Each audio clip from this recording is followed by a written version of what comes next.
Free Motion, one of the most famous name in Bangladesh, and he is the supporter of humanity. মানবতার ফেরিওয়ালা তাকে বলা হয়।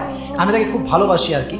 তো আল্লাহ যেন তাকে এই কাজগুলো আরো বেশি বেশি করার তৌফিক দান করে, পড়েন আমিন।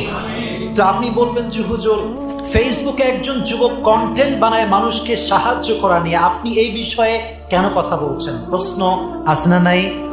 কোরআনে আল্লাহ তাআলা সূরা মায়েদার 2 নম্বর আয়াতে বলেছেন, ওয়া তাআওয়ানু আলাল বিররি ওয়াত তাকওয়া ওয়া লা তাআওয়ানু আলাল ইসমি ওয়াল উদওয়ান। আল্লাহ বলেছে যখন কেউ ভালো কাজ করবে তোমরা একে অপরের ভালো কাজের সহযোগী হবা। সুবহানাল্লাহ পড়েন। ভালো কাজের সহযোগিতা করবা, help him to do something more better. আরো ভালো কাজ করতে মোটিভেট করো, সাহায্য করো। রাসূল কারীম সাল্লাল্লাহু আলাইহি ওয়াসাল্লাম বলেছেন যখন কেউ ভালো কাজ করে তো তাকে তোমরা খোঁটা দিও না, তাকে তোমরা আরো ভালো কাজ করবার